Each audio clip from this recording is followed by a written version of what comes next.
वे साथियों को जय हिंद।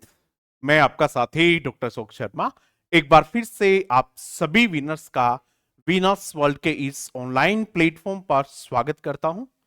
कैसे हैं भी आप सब लोग? निश्चित रूप से बहुत अच्छे होंगे, स्वस्थ होंगे, मस्त होंगे और एक बहुत शानदार रणनीति के साथ, पूरे जोश और जुनून के साथ अपनी तैयारी में जुटे हुए होंगे, अपनी तैयारी को और धार दे रहे होंगे। आज का ये सेशन एक और डाउट सेशन, एक और मोस्ट कंफ्यूजिंग कॉन्सेप्ट्स का सेशन। आज के इस सेशन में हम लोग के डिटरमिनर्स के कॉन्सेप्ट समझेंगे, यानी आर्टिकल के कॉन्सेप्ट समझेंगे, और उसके साथ ही एसपीओसीए एसपीओसीए के कॉन्सेप्ट को भी समझने का पूरा प्रयास करेंगे। लिंकिंग वर्ब क्या होती है और लिंकिंग वर्ब एसपीओसीए को समझने में कितना उसका रोल होता है, कितनी महत्वपूर्ण होती है, कौन कौन सी लिंकिंग वर्ब्स होते हैं, सारी बातों पर आज डिटेल से चर्चा करने वाले हैं। शुरू करते हैं सेशन शुरू करने से पहले मैं आप लोगों को बता दूं कि जो भी candidates RPSC school lecturer, RPSC second grade, REET mains के ऑनलाइन कोर्स या फिर टेस्ट सीरीज ज्वाइन करना चाह रहे हैं, वे कैंडिडेट्स प्ले स्टोर से वीनस वर्ल्ड एप्लीकेशन डाउनलोड करें और वहां से आप ज्वाइन कर सकते हैं। किसी भी प्रकार की जानकारी के लिए आप स्क्रीन पे जो नंबर दिखाई दे रहे हैं, आप वहां संपर्क कर सकते हैं। अब शुरू करते हैं आज का अपना प्रोग्राम। ये एक क्वेश्चन है, ये वही क्वेश्चन है जो मैंने आप लोगों को अपने Telegram channel doctor Ashok Sharma Venus world पर प्रैक्टिस के लिए दिया था। बहुत शानदार कॉन्सेप्ट है, बहुत शानदार क्वेश्चन है। दिखने में एक छोटा सा हल्का सा क्वेश्चन लगता है, लेकिन इसमें बहुत शानदार कॉन्सेप्ट छिपे हुए हैं। जब मैंने ये टेलीग्राम पे आप लोगों को प्रैक्टिस के लिए दिया था, हम रोजाना टेलीग्राम पर 5 क्वेश्चन, रोजाना एक फ्रेजल वर्ब, एक इडियम और एक एंटोनिम सिनोनिम का क्वेश्चन, एक फ्रेजल वर्ब का क्वेश्चन और एक इस प्रकार का कोई क्वेश्चन देते हैं। बहुत शानदार प्रैक्टिस के क्वेश्चंस मैं आप लोगों को टेलीग्राम पर देता हूं। यदि आप भी प्रैक्टिस करना चाहते हैं तो निश्चित रूप से हमारे टेलीग्राम चैनल को ज्वाइन कर लें। ये क्वेश्चन था, पढ़िए गए भाई आप इस क्वेश्चन को। He felt dash dash dash. एक में लिखा हुआ है फुलिस, दूसरे में लिखा हुआ है इल और तीसरे में लिखा हुआ है फुल। और नीचे जो ऑप्शन है वो ये है कि यहां क्या भरा जाना चाहिए और क्या नहीं भरा जाना चाहिए। क्या यहां इल लिखें तो ठीक है, क्या यहां पुलिस लिखें तो ठीक है, क्या यहां फुल लिखें तो ठीक है। नीचे देखिएगा, केवल एक यानी केवल पुलिस यहां सही है। दूसरा ओनली 2 and 3 यानी पुलिस सही नहीं है, इल और फुल ठीक है। तीसरे में है ओनली 1 and 2 यानी पुलिस और इल ठीक है। और डी में है तीनों लिखे जा सकते हैं। पहले तो आपको यह समझना चाहिए कि ये जो क्वेश्चन पूछा गया है ये कौन से टॉपिक से है, पूछना क्या चाह रहा है। अभी भी कई बच्चों को ये कंफ्यूज हो रहा होगा कि सर आप इस क्वेश्चन में क्या पूछना चाह रहे हो, और आप कह रहे हो कि भाई ये बहुत शानदार कॉन्सेप्ट वाला क्वेश्चन है, हमें तो इसमें कोई विशेष कॉन्सेप्ट नजर आ नहीं रहा है। और यदि आपको इसमें कॉन्सेप्ट नजर आ रहा हो तो आप कमेंट बॉक्स में लिखें कि सर ये उस टॉपिक का क्वेश्चन है। एग्जाम में एक दो क्वेश्चन निश्चित रूप से ऐसा आता है, बच्चे को पता भी नहीं चलता कि जो पेपर सेटर है उसने जो क्वेश्चन बनाया है वो पूछना क्या चाह रहा है। देखिएगा इसमें मैं बताता हूं क्या पूछना चाह रहा है। आई या फिर ही फेल्ट, ये जो वर्ब है फील, ये वर्ब यहां लिंकिंग वर्ब है। ध्यान दीजिएगा बेटा, ये यहां क्या है, लिंकिंग वर्ब है। अब कुछ बच्चे कहेंगे सर लिंकिंग वर्ब होती क्या है, आज की क्लास में इसको डिटेल से समझेंगे। लिंकिंग वर्ब का एक नाम होता है कॉपुला। क्या होता है? कॉपुलर। कई जगह इसको कॉपुलर वर्ब भी लिखते हैं, कॉपुलर वर्ब, एक ही बात है, कोई दिक्कत नहीं है। कई जगह इसको कनेक्टिंग वर्ब भी लिखते हैं, CONNECTING, कनेक्टिंग वर्ब भी कई बार इसको लिखते हैं। किसको? लिंकिंग वर्ब को, जो लिंक करने के काम आती है। किस किस को लिंक करने के काम आती है? सब्जेक्ट को, सब्जेक्ट कॉम्प्लीमेंट से लिंक करने के काम आती है। किससे काम आती है बेटा? लिंक यानी होता है जोड़ना, सब्जेक्ट को सब्जेक्ट कॉम्प्लीमेंट से जोड़ने के काम आने वाली वर्ब को लिंकिंग वर्ब कहा जाता है, कॉपुला कहा जाता है, कॉपुलर वर्ब कहा जाता है। ये इसके नाम है। ठीक है भाई, आज की क्लास में हम इसको डिटेल से समझेंगे, लेकिन उससे पहले इस क्वेश्चन को समझेंगे, इस क्वेश्चन में है क्या इस क्वेश्चन में। ठीक है, लिंकिंग वर्ब अपने बाद में या तो लेती है नाउन और या फिर लेती है एडजेक्टिव। ध्यान से समझेंगे, लिंकिंग वर्ब अपने बाद या तो क्या लेती है? नाउन लेती है और या फिर क्या लेती है? एडजेक्टिव लेती है। मैं आपको समझा रहा हूं एक बार, जैसे ही इज ए डॉक्टर। आप क्वेश्चन को समझेंगे, देखिएगा क्या लिखा हुआ है, ही इज ए डॉक्टर। ये ठीक है। मानो इसी सेंटेंस को मैं आपसे पूछूं कि साहब ये ऐसे नहीं लिखा हुआ है, ये खालिस्तान है यहां, और यहां लिखा हुआ है he is dash dash dash, ये खालिस्तान है। नीचे लिखा हुआ है डॉक्टर, दूसरे में लिखा हुआ है ऑनेस्ट, तीसरे में लिखा हुआ है इंटेलिजेंट, तीसरे में लिखा हुआ है इंटेलिजेंट, और चौथे में लिखा हुआ है a teacher, T E a teacher. ठीक है, समझेंगे आप लोग इतनी आसानी से चीजें। ठीक है, अब आपसे पूछा जाए कि यहां ही इज के बाद कौन कौन से आ सकते हैं, तो ये बेसिकली जो है ये आर्टिकल का टॉपिक है। यानी ये जो क्वेश्चन पूछा गया है ये डिटरमिनर या फिर किससे पूछा गया है? आर्टिकल से पूछा हुआ है। क्या कॉन्सेप्ट क्या है ये समझिएगा आपको कि कॉन्सेप्ट है क्या, क्या पूछना चाह रहा है। वो ये पूछना चाह रहा है कि इनमें से इल कौन सा पार्ट ऑफ स्पीच है, नाउन है या फिर एडजेक्टिव है। क्योंकि इज के बाद में भी ये लिंकिंग वर्ब हो गई इज, और इसके बाद में क्या आ सकता है? नाउन भी आ सकता है, और कौन आ सकता है? एडजेक्टिव भी आ सकता है। कौन आ सकता है? नाउन और एडजेक्टिव दोनों आ सकते हैं। लेकिन अब शर्त यह है कि ही क्या है? सिंगुलर है। यदि इसके बाद नाउन आएगा तो कैसा आएगा? सिंगुलर आएगा। कैसा आएगा बेटा? सिंगुलर आएगा। और सिंगुलर नाउन जब होगा तब उसके साथ आर्टिकल का प्रयोग करना चाहिए। यानी सिंगुलर नाउन जो होगा वो किसके साथ आएगा बेटा? वो आएगा आर्टिकल के साथ। और यदि एडजेक्टिव है, यदि इसके बाद आपको क्या लिखना है? एडजेक्टिव लिख रहे हैं यहां पे, तो एडजेक्टिव के साथ आप आर्टिकल नहीं लगाएंगे। ये समझने की बात है। समझ में आई बात? क्या समझ रहे हैं हम? यदि आपको नाउन लगाना है और वो भी सिंगुलर, तो मैंने पिछले अपने डाउट सेशन में बताया था, क्लास में भी आपको हर बार बताता हूं कि सिंगुलर नाउन कभी भी आर्टिकल के बिना नहीं आ सकता। और अकेला एडजेक्टिव है, यदि उसके साथ नाउन नहीं है तो उसके साथ आप आर्टिकल नहीं लगाएंगे। पहले इसको समझो। ही इज डॉक्टर यदि लिख दें यहां तो क्या ये सही है? बताओ भी। यदि हमने ही इज डॉक्टर लिख दिया तो ये सही है क्या? भाई इतना तो आपको पता होना चाहिए सही है या नहीं है। कुछ बच्चे कहेंगे सर ये तो बहुत उटपटांग क्वेश्चन है। नहीं, बहुत कॉन्सेप्ट वाला क्वेश्चन है। और कॉन्सेप्ट भी कैसा? बेसिक कॉन्सेप्ट, एकदम एबीसीडी वाला कॉन्सेप्ट। और यदि किसी बच्चे को इस कॉन्सेप्ट की भी जानकारी नहीं है तो फिर उसके लिए दिक्कत है। क्योंकि इंग्लिश ग्रामर के रूल्स थोड़ा ना पूछेंगे आपको एग्जाम में।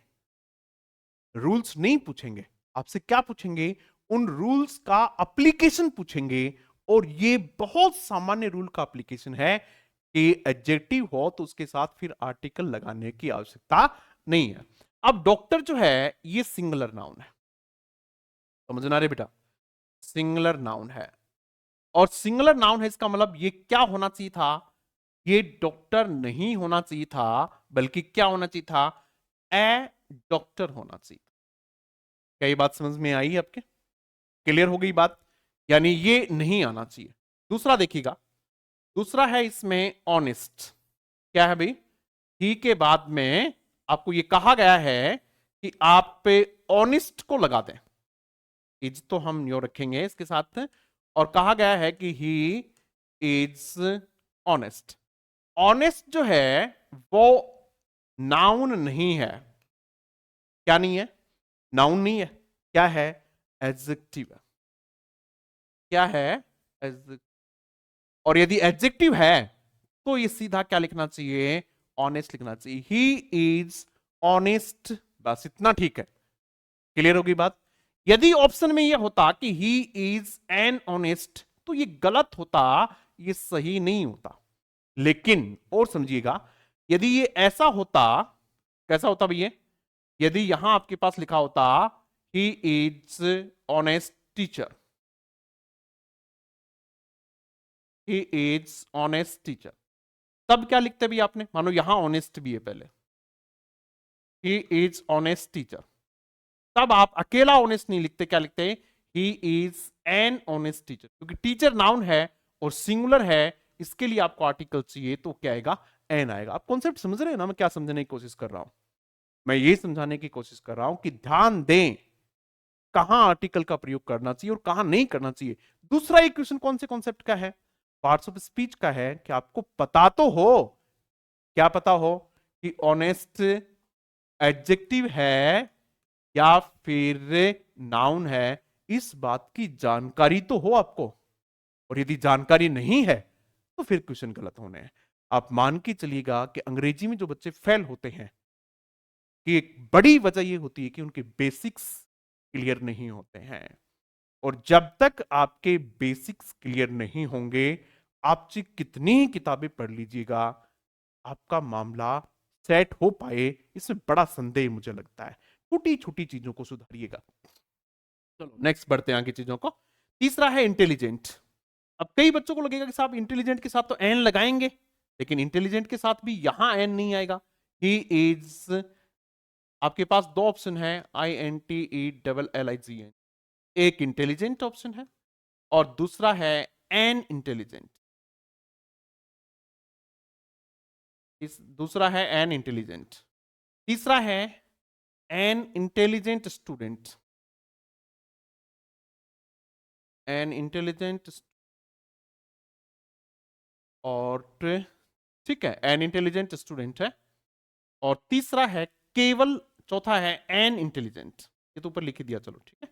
अब तीन ऑप्शन हो गए आपके पास, एक बार देख लो ध्यान से। क्वेश्चन है he is dash dash dash, यहां पूरा हो गया और इनमें से ऑप्शन भरने हैं। ये तीन ऑप्शन है। ही इज इंटेलिजेंट सही है क्या? वही बात नीचे लिखेंगे, only one, only two, only three, इस तरीके से। हाँ, ही इज इंटेलिजेंट बिल्कुल सही है, क्योंकि इंटेलिजेंट जब एडजेक्टिव अकेला हो उसके बाद नाउन नहीं हो तो उसके साथ आर्टिकल का प्रयोग नहीं करना है, नहीं करना है, ये सही है। ही इज एन इंटेलिजेंट, ये सही है क्या? बोलो भाई। नहीं, ये सही नहीं है। क्यों नहीं है ये सही? क्योंकि इंटेलिजेंट एडजेक्टिव है और एडजेक्टिव को आर्टिकल की जरूरत नहीं। आर्टिकल कब तक नहीं आएगा?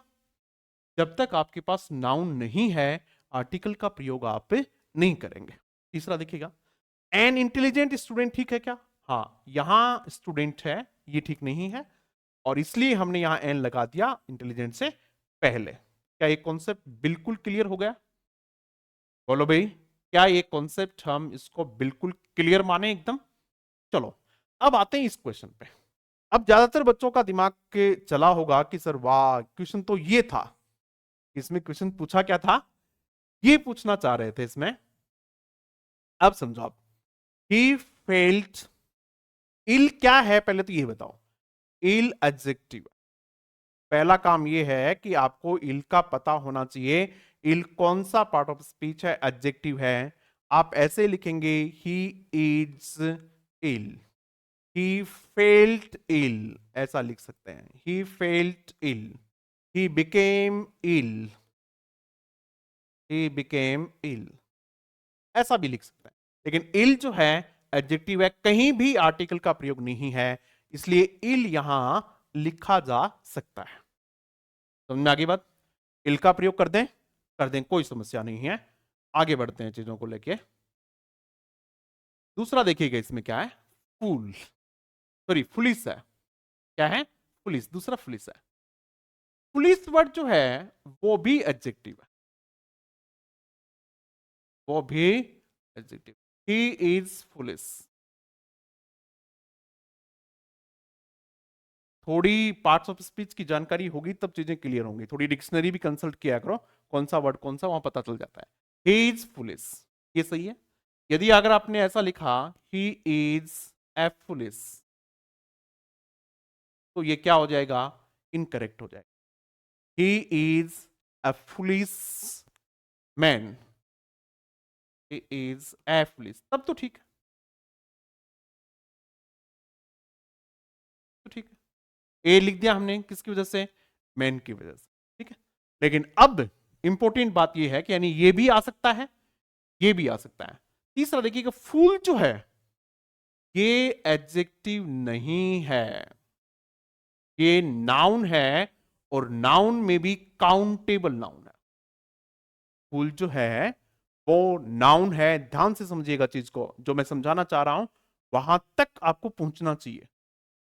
जिस लेवल पर मैं आपको लेके आना चाह रहा हूं, जिस लेवल पर मैं अपने विनर्स को देखना चाहता हूं, जिस लेवल की मैं आप लोगों को चीज बता रहा हूं, एक बार उस लेवल तक उठने की कोशिश कीजिएगा, तब चीजें आप लोगों के समझ में आएंगी, क्योंकि वो लेवल है जहां सिलेक्शन होते हैं। उस लेवल तक अपने आप को उठाइएगा, अपने आप को मेहनत करके, कॉन्सेप्ट क्लियर करके, प्रैक्टिस करके अपने आप को उस लेवल तक लाने की कोशिश कीजिएगा, तब चीजें आपके क्लियर होंगी। फुल जो है ये नाउन है। नाउन भी कैसा? काउंटेबल नाउन है। कैसा नाउन है बेटा? काउंटेबल नाउन है। और काउंटेबल नाउन में भी फुल कैसा है? सिंगुलर है। और सिंगुलर है इसलिए इसके साथ क्या आएगा? एफ फुल आएगा, अदरवाइज ये ठीक नहीं है। आई फेल्ट अ फूल, मैं अपने आप को मूर्ख समझा। When I realised my mistake, ऐसे लिखते हैं इसको। I felt a fool, I felt a fool when I realised my mistake, जब मुझे अपनी गलती का एहसास हुआ तब मुझे लगा कि मैं तो क्या बन गया? मूर्ख बन गया। ये उसके आई फेल्ट फूल नहीं लिखेंगे आप, क्या लिखेंगे? आई फेल्ट ए फूल। समझ में आ गई बात? ये क्लियर है अभी एकदम अच्छे से? ये इस कॉन्सेप्ट को आप जरूर समझें। मैंने दो और बहुत ही कॉमन वर्ड आपके सिखाए हैं आज। कौन से? इंटेलिजेंट वाला, ऑनेस्ट वाला, इनको भी ध्यान रखें, यहां से भी कई बार क्वेश्चन पूछा हुआ है इसी तरीके का। अब बताओ भी, देखो कितने आएंगे इसमें, कितने आएंगे इसमें? पहला और दूसरा तो ठीक है, लेकिन तीसरा इसमें नहीं आ सकता। तीसरा यहां लिखने के लिए क्या करना पड़ेगा इसमें? What change should be made here? यहां लिखना चाहिए एफ फूल। क्या लिखना चाहिए बेटा यहाँ? एफ फूल। तब ये जाके फिट होता है, यानी ओनली 1 and 2, ये इसका सही आंसर है।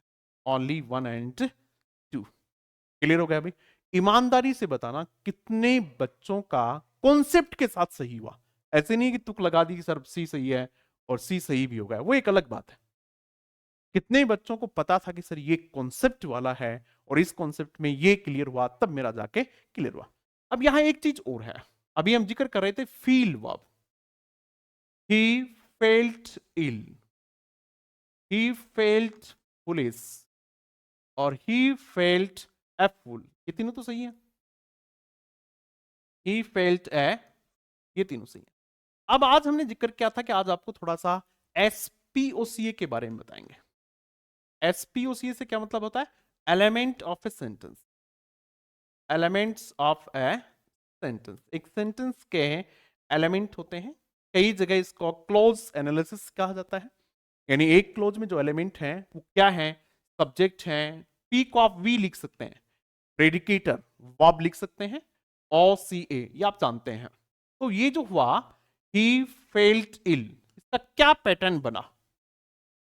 मैंने क्लास शुरू की थी तो थोड़ा आपको समझाया था क्या, कि जब आपके पास लिंकिंग वर्ब हो तो उसके बाद कॉम्प्लीमेंट आएगा। कॉम्प्लीमेंट का मतलब होता है जो कंप्लीट करता हो, यानी ही फेल्ड कंप्लीट नहीं है, ही फेल्ड इल, वो क्या हो गया, उसने अपने आप को बीमार महसूस किया, बीमार हो गया। तो ही जो है वो सब्जेक्ट है, फेल्ड जो है वो वी है या फिर पी है, और इल जो है ये कॉम्प्लीमेंट। ठीक है, उसी तरीके से फ्लीज, ये कब होते हैं, जब लिंकिंग वर्ब या फिर कोपुला होती है। समझ में आ गया? कोपुला का काम ही क्या होता है, कोपुला का जो काम होता है, थोड़ा मैं समझाता हूं आपको, देखो। कोपुला का जो काम होता है वो होता है सब्जेक्ट को कॉम्प्लीमेंट से जोड़ना। सब्जेक्ट को किससे जोड़ना, कॉम्प्लीमेंट से जोड़ना। कोपुला, COPULA, AE भी लिखा होता कई जगह। कोपुला को आप कह सकते हैं लिंकिंग वर्ब कह सकते हैं। ठीक है, लिंकिंग वर्ब का काम होता है सब्जेक्ट को लिंक करना, किससे, सब्जेक्ट कॉम्प्लीमेंट से। हम सब्जेक्ट कॉम्प्लीमेंट क्यों लिख रहे हैं, क्योंकि कॉम्प्लीमेंट दो प्रकार के होते हैं, एक ऑब्जेक्ट कॉम्प्लीमेंट जो ऑब्जेक्ट को कंप्लीट करता है, और एक सब्जेक्ट कॉम्प्लीमेंट जो सब्जेक्ट को कंप्लीट करता है। लिंकिंग वर्ब जो है वो केवल सब्जेक्ट और सब्जेक्ट कॉम्प्लीमेंट को जोड़ने का काम करती हैं, उनका संबंध ऑब्जेक्ट कॉम्प्लीमेंट से नहीं होता है। इस बात को आप समझ लें। सबसे कॉमन कॉपुला कौन सी होती है, the most common copula, the most common copula, यानी सबसे कॉमन लिंकिंग वर्ब किसे माना जाता है, मोस्ट कॉमन लिंकिंग वर्ब जो होती है वो बी वर्ब होती है। Be verb. अब कई बच्चे पूछेंगे सर बी वर्ब क्या होती है, बी की मतलब होता है इज, एम, आर, ये बी की फर्स्ट फॉर्म है, इज, एम, आर, ये बी की फर्स्ट फॉर्म है। वॉज, वर, वॉज, वर, ये बी की सेकंड फॉर्म है, और बीन, ये बी की थर्ड फॉर्म। ये मोस्ट कॉमन, यानी ये ज्यादातर लिंकिंग वर्ब के रूप में बी वर्ब काम आती है। कैसे, ही इज ए डॉक्टर, वो एक के डॉक्टर है। मैं बिल्कुल बेसिक से समझा रहा हूं बेटा आपको, एकदम बेसिक से। जिसने पहले कभी नहीं भी पढ़ा होगा उसके भी आज कॉन्सेप्ट क्लियर हो जाएंगे, और जिसने पढ़ लिया उसके आज अपने कॉन्सेप्ट और मजबूत हो जाएंगे। तो इसको ध्यान से समझना। इज जो है वो बी वर्ब ही है, और ये यहां ए डॉक्टर जो है ये कॉम्प्लीमेंट है, क्योंकि ही कौन है, ए डॉक्टर। ठीक है, लेकिन जरूरी नहीं है ही हमेशा लिंकिंग वर्ब के रूप में ही काम करे, इज रेगुलर वर्ब के रूप में भी काम कर सकती है। ठीक है, चलो तो अपन इसको आगे बढ़ते हैं। बी जो है उसके अलावा जो लिंकिंग वर्ब होती हैं, उन लिंकिंग वर्ब को दो भागों में बांटा जाता है। कितने भागों में बांटा जाता है, दो भागों में। एक तो होता है current linking verb, CURRENT, current linking verb होती है। जिन जिन बच्चों को पता है वो जरूर लिखें करंट लिंकिंग वर्ब कौन सी होती है। लिंकिंग वर्ब के दो प्रकार होते हैं। दूसरी प्रकार जो होती है वो होती है resulting, resulting, RESULTING, resulting linking verb होती है। दूसरी जो होती है उसको कहते हैं रिजल्टिंग लिंकिंग वर्ब। लिंकिंग से आप कोपुला भी लिख सकते हैं।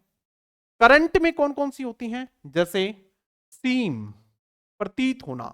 करंट का मतलब जो अभी दिखता है, जैसे ही सीम्स इंटेलिजेंट, ही सीम्स इंटेलिजेंट, ही सीम्स इंटेलिजेंट। ठीक है, सीम क्या है, लिंकिंग वर्ब, यानी इसका जो एसपीओसी बना वो क्या बना, ये एस, ये पी या वी कह सकते हो, और ये क्या है, सी, कॉम्प्लीमेंट है। ये क्या भाई, ये सी यानी कॉम्प्लीमेंट। समझ में आ गई बात, ये है अभी वो इंटेलिजेंट दिख रहा है। ठीक है, सीम के अलावा और लिख लीजिएगा, अपीयर, लुक, सीम, लुक,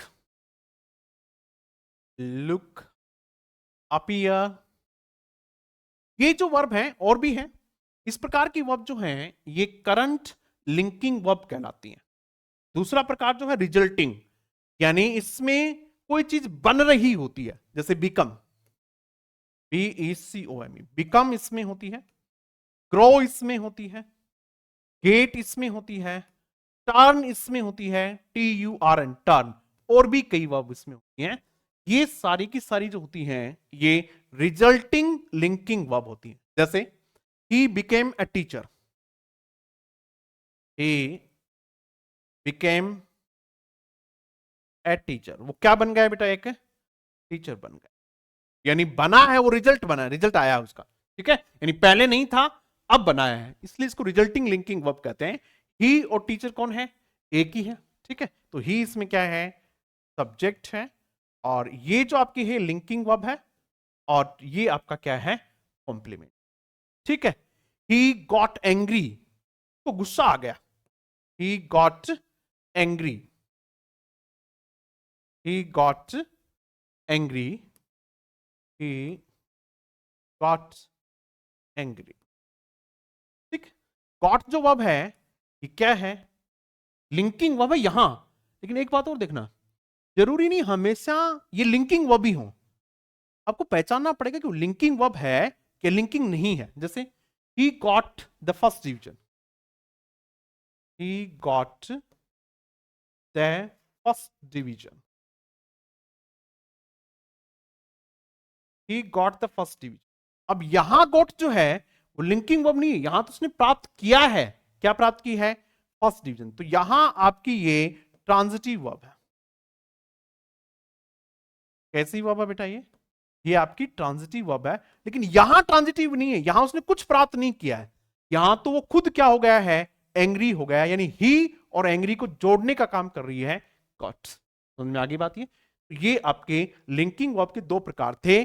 इसका जो एसपीओसी बनेगा, he got the first division, इसका ये सब्जेक्ट, ये आपकी पी या वी, और ये ऑब्जेक्ट है कि उसने क्या प्राप्त की, फर्स्ट डिवीजन प्राप्त की। लेकिन यहां जो है ही सब्जेक्ट है, ये आपकी लिंकिंग वर्ब है, और ये एंग्री जो है ये कॉम्प्लीमेंट है। क्या है ये, कॉम्प्लीमेंट। चीजें समझ में आ रही हैं आपके, इस ढंग से चीजों को आप लोगों को समझना पड़ेगा। बहुत बेसिक चीज है, कोई बहुत लंबी चौड़ी चीज नहीं है, एकदम आसान चीज है, लेकिन क्वेश्चन गलत हो जाएगा तो बड़ी दिक्कत हो जाएगी आपके, क्योंकि आसान क्वेश्चन गलत हो, डिफिकल्ट क्वेश्चन गलत हो, वो ही मार्क्स कटने हैं। इसलिए हर क्वेश्चन जरूरी है, हर क्वेश्चन महत्वपूर्ण है, एवरी क्वेश्चन मैटर्स। अब हम इसको एक बार दोबारा समझने की कोशिश करते हैं, थोड़ा डिटेल से समझने की कोशिश करते हैं, कोपुला को बाकी वर्ब से अलग करने की कोशिश करते हैं। एक ही वर्ब कब कोपुला हो जाती है, यानी कब लिंकिंग वर्ब होती है, और कब ट्रांजिटिव या फिर इंट्रांजिटिव वर्ब हो जाती है, इसको थोड़ा और समझने की कोशिश करते हैं। रिवीजन के तौर पे आप इसको मान सकते हैं, अभी जो बातें मैंने उनको समझाई। कोपुला लिंकिंग वर्ब क्या होती है, copula, copula is a verb that links the subject of a sentence to a subject complement, subject complement को जोड़ती है, बता दी। मोस्ट कॉमन कोपुला कौन सी है, बी है। बी का मतलब क्या बताया अभी आपको, is, am, are, was, were, been. उसके बाद देखिएगा बाकी जो कोपुलाज हैं उनके दो कैटेगरीज, दो क्लास होती हैं। पहली कौन सी, करंट कोपुला, और दूसरी कौन सी, रिजल्टिंग कोपुला। करंट कोपुला में कौन कौन सी होती हैं वो समझिएगा, ये होती है, देखो इसमें सबसे पहले अपीयर होती है, लेकिन इसका मतलब ये नहीं है कि अपीयर जहां कहीं दिख जाए ये मान लेना कि ये लिंकिंग वर्ब है और उसके बाद जो है वो कॉम्प्लीमेंट है, ऐसा बिल्कुल भी नहीं है। फील, जरूरी नहीं है फील क्या हो, लिंकिंग वर्ब भी हो, लिंकिंग वर्ब भी होती है, और लिंकिंग वर्ब के अलावा ट्रांजिटिव और इंट्रांजिटिव वर्ब भी हो सकती है, यानी आपको इनके बीच अंतर भी पता होना चाहिए। हम आगे कुछ सेंटेंसेस लेंगे और उनके बीच अंतर भी स्पष्ट करने का प्रयास करेंगे। लुक वर्ब है, रिमेन वर्ब है, सीम वर्ब है, स्मेल वर्ब है, साउंड वर्ब है, टेस्ट वर्ब है। It taste sweet, sugar test sweet, sugar test sweet, ये आपके लिंकिंग वर्ब है। स्वीट क्या है यहां, कॉम्प्लीमेंट है। The sound, sorry, the decision sounds perfect, उसका जो डिसीजन है परफेक्ट नजर आता है। साउंड का मतलब बजना नहीं, नजर आता है, तब वो क्या है, लिंकिंग वर्ब है। और बजना जब उसका अर्थ होता है तब वो लिंकिंग वर्ब नहीं है। ठीक है, जैसे आई स्मेल्ड समथिंग बर्निंग, मुझे कुछ जले हुए की स्मेल आई, तब स्मेल जो है वो क्या नहीं है, लिंकिंग वर्ब नहीं है, लेकिन it smells very sweet, this flower smells very sweet, तब वो क्या है, लिंकिंग वर्ब। आप इनके अंतर को समझेंगे तब चीजें आएंगी। ये देखिएगा कुछ एग्जांपल्स आप पे यहां देखिएगा, इसमें अपीयर वर्ब है, सेंटेंस को पढ़ो भाई। The problem, this problem first appeared in the inner cities, यहां भी अपीयर है। Smoke appeared on the horizon, इसमें भी अपीयर है। He appears a perfectly normal person.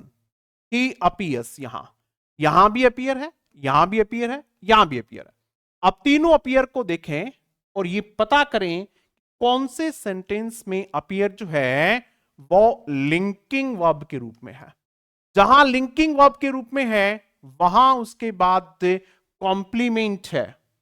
He subject appears, लग रहा है, अ परफेक्टली नॉर्मल पर्सन, एकदम नॉर्मल पर्सन दिख रहा है, यानी वो यही है। तो यहां लिंकिंग वर्ब है, ये आपका सब्जेक्ट है, ये आपकी पी कह दो, वी कह दो, और ये पूरी की पूरी नाउन फ्रेज जो है ये आपका कॉम्प्लीमेंट है, यानी ये सी है। This subject was linking verb a major problem, तो ये आपका सब्जेक्ट है, ये आपकी वी है, पी कह दो, और ये आपकी क्या है, कॉम्प्लीमेंट है, क्योंकि यहां वॉज जो है वो लिंकिंग वर्ब है। ऊपर देखिएगा, इससे ऊपर के सेंटेंसेस में देखिएगा, सेंटेंस 2 में देखिएगा, अपीयर जो है वो लिंकिंग वर्ब नहीं है। वहां अपीयर का मतलब कुछ चीज का दिखना है। ही अपीयर्स सैड, वो दुखी नजर आ रहा है, वहां दुखी नजर आना है। और एक होती कोई चीज आके आपको दिख जाए, जैसे ही smoke appeared on the horizon, smoke कहां दिख रही है आपको, होराइजन जो क्षितिज है वहां आपको स्मोक प्रकट हुई है, इसलिए ये जो है क्या है, यहां लिंकिंग वर्ब नहीं है, इंट्रांजिटिव वर्ब है। और ये आपका सब्जेक्ट हो गया, ये आपकी वर्ब हो गई, और ये आपकी एडवर्बियल हो गई, यानी ये एस पी ए हो गया।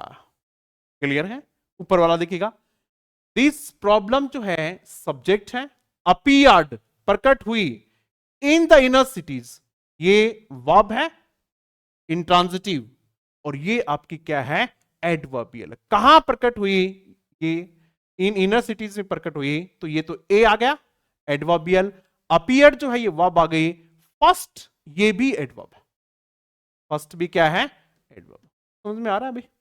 इस प्रकार से चीजें आप लोगों को देखनी चाहिए, ऐसा नहीं केवल लिंकिंग वर्ब कह दिया सर ने कि अपीयर लिंकिंग वर्ब है इसलिए हमेशा ही अपीयर लिंकिंग वर्ब रहेगी। आधा अधूरा जो नॉलेज होता है वो बड़ा परेशान कर देता है।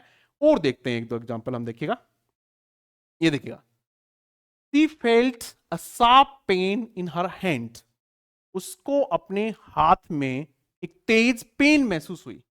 सी सब्जेक्ट, फेल्ट वर्ब, क्या फील हुई, शार्प पेन, ये आपका क्या है, ऑब्जेक्ट है।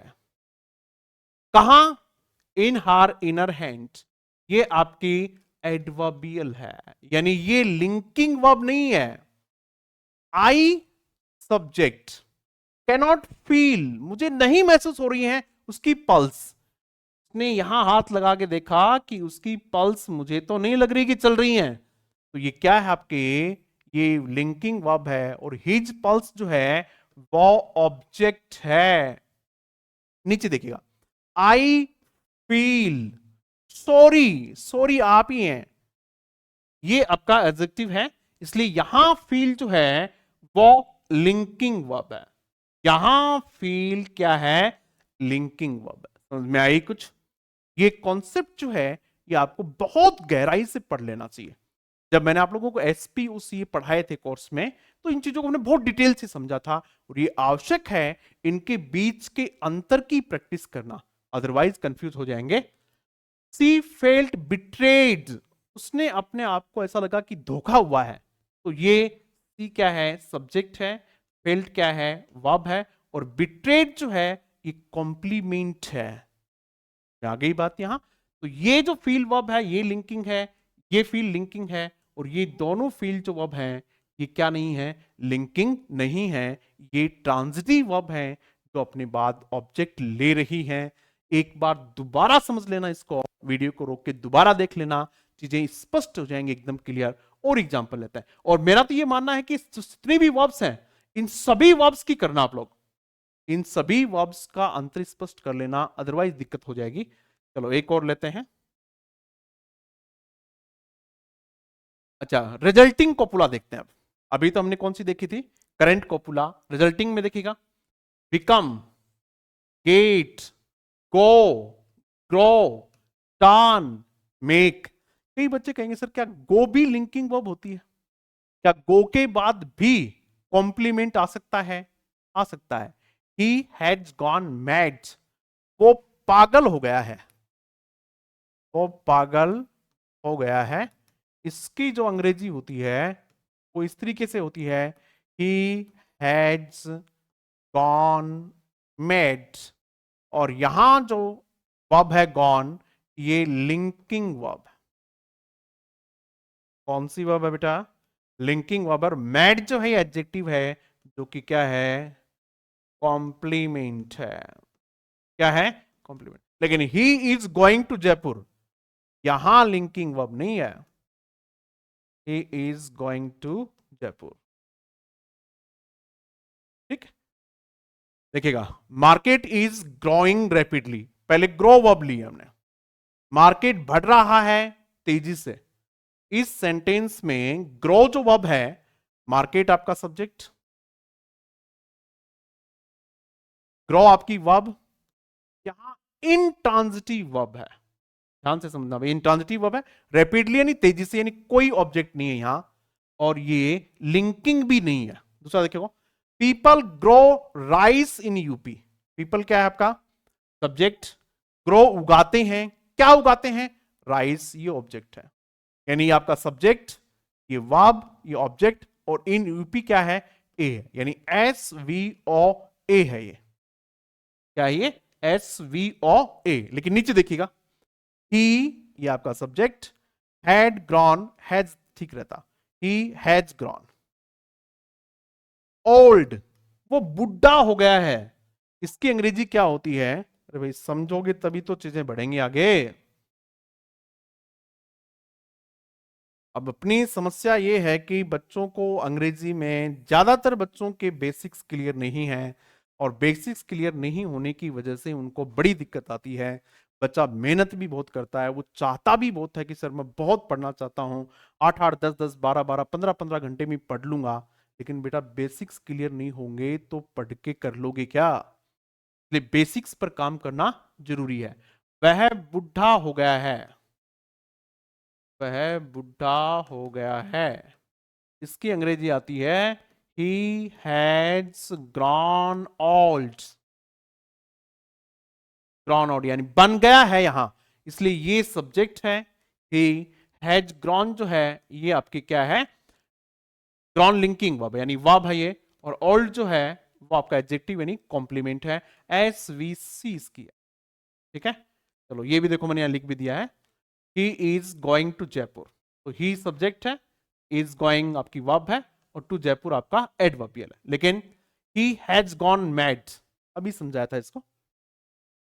एक और देखिएगा, एक सेंटेंस और देख लीजिएगा, इसको देखो भाई, और चेक करो इसमें लिंकिंग वर्ब कौन से में है, पहले दूसरे तीसरे में से लिंकिंग वर्ब कौन से में से है, ये चेक करो। कौन से में लिंकिंग वर्ब है? ही सी, सब्जेक्ट टर्न्ड, उसने मोड़ दिया, वर्ब क्या मोड़ दिया, द व्हील, टायर ऑब्जेक्ट है, कैसे, बहुत तेजी से, एडवर्ब। शार्पली यहां एडवर्ब ऑफ मैनर है, तो एस बी ओ ए आ गया। द वेदर सब्जेक्ट है, हैज टर्न्ड कोल्ड, मौसम जो है वो ठंडा हो गया है। यानी यहां टर्न का मतलब कोई मुड़ा नहीं है, आपने कुछ मोड़ा नहीं है, यहां टर्न का मतलब बिकम से है। क्या है भैया? और जब टर्न का मतलब, गो का मतलब, ग्रो का मतलब बिकम होता है, हो जाना होता है, तब वो लिंकिंग वर्ब होती है। तब वो क्या होती है? लिंकिंग वर्ब होती है। उसी तरीके से देखा, the leaves were turning brown, पत्तियां कैसी हो रही हैं? ब्राउन हो रही हैं, यानी बन रही हैं, बिकम है। ये भी आपका सब्जेक्ट, ये पी या फिर वी कह दो, और ये ब्राउन आपका कॉम्प्लीमेंट। तो आज के सेशन में हमने शुरू कहां से किया था? एक बहुत शानदार क्वेश्चन के साथ, जो मैंने आप लोगों को टेलीग्राम पे दिया था। टेलीग्राम पे हम ऐसे ही क्वेश्चंस डालते हैं जिनकी आप प्रैक्टिस करते हैं, उसको सोल्व किया, और उसके बाद में आपको एक के शानदार टॉपिक लिंकिंग वर्ब का आज हमने पूरा किया। आशा करता हूं कि चीजें आप लोगों को बहुत ठीक से समझ आई होंगी। और ये है हमारी बहुत शानदार सेकंड ग्रेड की टेस्ट सीरीज। इसमें टोटल 50 टेस्ट होने वाले हैं। 50 टेस्ट में 38 टेस्ट टॉपिक वाइज है। हर टॉपिक का एक या एक से ज्यादा टेस्ट, हर टॉपिक वाइज टेस्ट का detailed video solution. Test series वो होनी चाहिए जिसका वीडियो सोल्यूशन हो। 7 रिवीजन टेस्ट, यानी पहले 5 टेस्ट उनका रिवीजन, फिर 5 और टेस्ट, फिर रिवीजन 10 का, फिर 5 15 टेस्ट, 15 का फिर तीसरे रिवीजन में 15 के 15 टॉपिक। इसका मतलब आपका बहुत बार सिलेबस रिवीजन हो जाएगा। और उसके बाद 5 आपके मेजर टेस्ट, यानी कंप्लीट सिलेबस पे टेस्ट हैं। बहुत शानदार अद्भुत टेस्ट सीरीज है, आप लोगों को जरूर ज्वाइन करनी चाहिए। यदि आप पे बहुत शानदार क्वेश्चंस की प्रैक्टिस करना चाहते हैं तो ऐप से आप ज्वाइन कर सकते हैं। और ये हमारी बुक्स हैं, विनर्स एग्जाम ओरिएंटेड बुक्स। ये लिटरेचर की सेकंड ग्रेड की कंप्लीट सिलेबस को कवर करती है। ये मेथड्स कंप्लीट सिलेबस को कवर करती है। थियरी भी है, प्रैक्टिस क्वेश्चंस भी हैं, और सबसे इंपॉर्टेंट बात, हर एक क्वेश्चन की डिटेल्ड एक्सप्लेनेशन है। ये फर्स्ट ग्रेड के लिए मैकबेथ, और ये एज यू लाइक इट। जो भी इन बुक्स को बाई करना चाहे वो इस नंबर पे आप व्हाट्सएप मैसेज करोगे तो और भी आपको बुक्स की जानकारी मिल जाएगी। यदि आप चैनल पे पहली बार हैं और आपको ठीक लगा हो तो जरूर सब्सक्राइब कीजिएगा, लाइक कीजिएगा, और अपने दोस्तों के साथ जरूर साझा कीजिएगा। Thank you very much.